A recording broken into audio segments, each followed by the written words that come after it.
I want to mess with you this semester. Okay? Because if I give you information, then you know what you do? You trust the information. What if I'm wrong? I want you to trust Jesus. I want the questions to make you go, Jesus, this professor sometimes messes me up. I need you so much to get through his class. I'm okay with that. Okay, but I hope it's a good help me Jesus, not a bad help me Jesus, okay? How many authors wrote it? This is something we can know. Now, here's the thing. Some of the stuff you can know, we look to scholars who are very smart, who've done lots of studying. What do you do when the scholars, the smartest people in the Bible world, disagree with each other? What do you do with that? Okay? That's some of the stuff we want to talk about in this class. Because you know what? There are Bible interpretations that are very different than other Bible interpretations, and they're the smartest people. Well, how do you figure out what you actually believe? Do you just go with the one that makes the most sense? Or do you go with the one that should make the most sense? We're going to wrestle through some of those questions of what I'm supposed to believe and what I actually believe. Is there more than one type of Bible? Okay. What does that mean? Is there more than one type of Bible? Is type the same as version? What is a version of the Bible? How do we have different versions of the Bible? These are things that we can learn. Okay. I can use a smart word. This is part of our epistemology, how we actually understand knowledge of all this stuff. What versions do you know? What do you like? Why? I actually want to stop on this for a second. Okay? This will help me interact with you throughout the semester. What are the versions of the Bible that you like to use? Do you know what I mean? Yeah? ESV. ESV? Any other ones? NIV. NIV? K-E-Y-M-O-U-S-E? Sorry. I like the Amplified version just for enjoyment. What other versions do you currently use or think you need to use or want to use? Anyone? NLT. NLT, New Living Translation. Any other ones? NESB. Okay. Do you want to know a little trick? I can tell what background you are by the version of the Bible you tell me you're using. I already know a lot about your religious history. Gangster Bible? There you go. That was well-timed comment. Okay? Because growing up, this is what happens. In the church that you grew up in, if you grew up in church, they read a Bible, a certain version. Most of the time, you kind of learn growing up that that's the right version. And it might be because the theology there actually believes that. Or it might be because that was the Bible that the church got a discount on. Okay? And you just kind of followed the tradition and now you think that's the right one. I know people to this day that believe that the King James Version is the only real Bible. Okay? There are people that believe that are willing to die for that. This is one of the tricks that happens, unfortunately. I use this one. It's the most literal translation of the Bible. Okay, guys, I want to tell you something. If you read the most literal translation of the Bible, let's sit down and do Hebrew and Greek. That's the literal translation. Okay? It's not literal. You cannot translate literally. There's a science behind it. And we're going to talk about that. Who speaks another language here? German. What other languages? French. My 7-year-old daughter is taking French now, and I'm just so nervous because I don't remember anything. Portuguese. Ah, bom dia. That's all I remember. Okay. What other language? Can you, in a different language, translate literally from one thing to another? Tell me a joke in another language. Can you translate that to me? Doesn't happen. Okay? You can't translate completely word for word. You can get close, but it still misses everything. Okay? For example, we're going to talk about word studies, but this is my example. You young guys, you know, I'm turning 40. I just can't keep up with your lingo. Your words mean different things to me. I'm still trying to get over something as sick, and I just want to pray for it. Okay? Those are sick this, or that's sick. I go, why? What's wrong? I'm of the generation, yeah, I say wicked. I'm still of that generation. That's kind of old school for you guys. Okay, I'm not like, that's dope, man. I'm not like that gangster Bible that maybe is. But words change over time, too. So if you do a literal translation, it can mean completely different.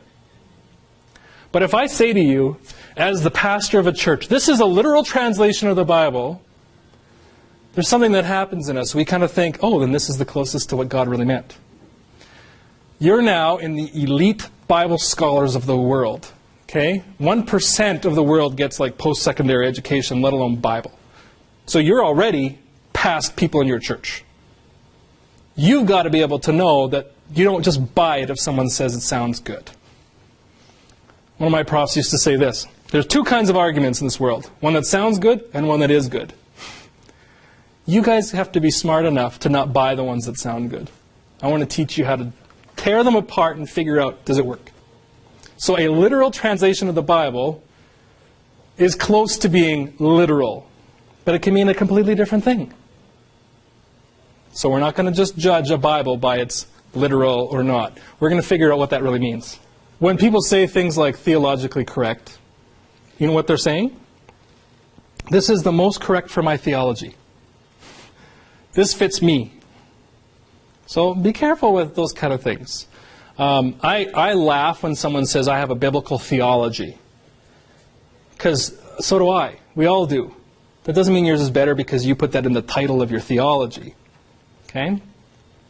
Look beyond what it sounds like, and we're going to figure out how these Bible versions work. Okay? We're going to talk about how inspiration changes the language that they were written in, and figure out, well, how do we translate that?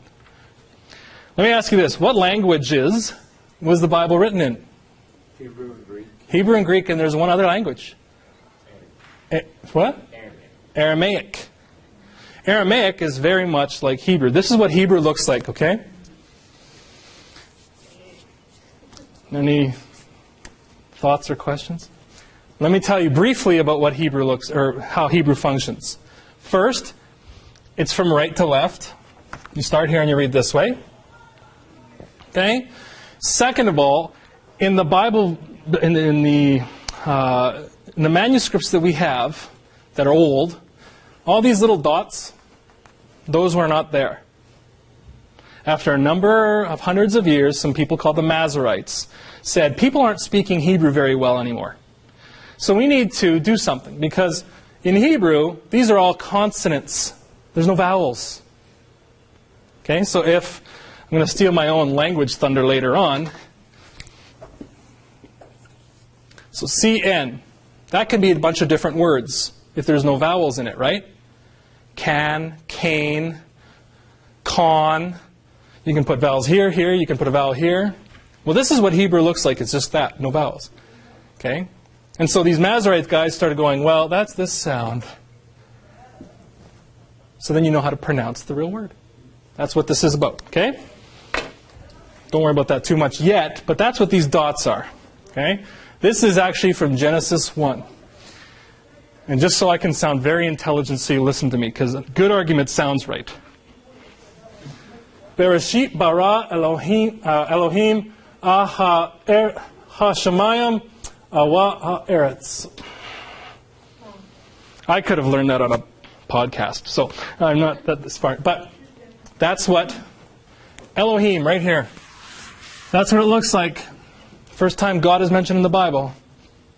That's what it looks like. Elohim. Okay?